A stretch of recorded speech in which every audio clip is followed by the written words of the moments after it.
আজকের এই ভিডিওতে আমরা জানব ব্যাপন সম্পর্কে। আসলে ব্যাপনটা কি?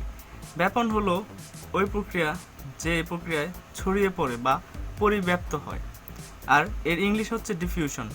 তো সংজ্ঞানুসারে আমরা বলতে পারি কোনো মাধ্যমে কঠিন, তরল, গ্যাসীয় বস্তুর স্বতঃস্ফূর্ত এবং সমভাবে পরিব্যাপ্ত হওয়াকে বা হওয়ার প্রক্রিয়াকে ব্যাপন বলে।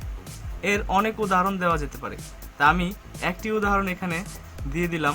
সেটি হলো আমরা যে প্রতিনিয়তই বডি স্প্রে বা সুগন্ধি ইউজ করে থাকি, সেই বডি স্প্রে বা সুগন্ধি যখন আমরা মুখ খুলি বা বডি স্প্রে করি, তখন এর কণাগুলো এখানে আমি একটু দেখাইলাম, এই কণাগুলো কিভাবে ছড়িয়ে পড়ে। তো স্বতঃস্ফূর্তভাবে বা সমভাবে পরিব্যাপ্ত হয়, অর্থাৎ চারদিকে ছড়িয়ে পড়ে।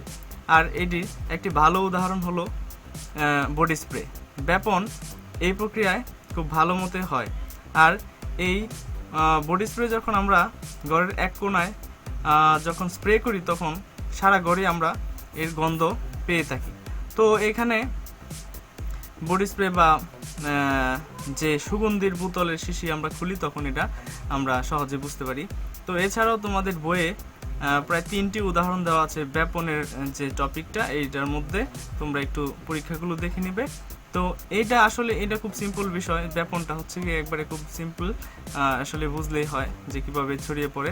তো এই সংজ্ঞাটা এখানে ছোট করে লিখে দিলাম, তোমরা শিখে নেবে।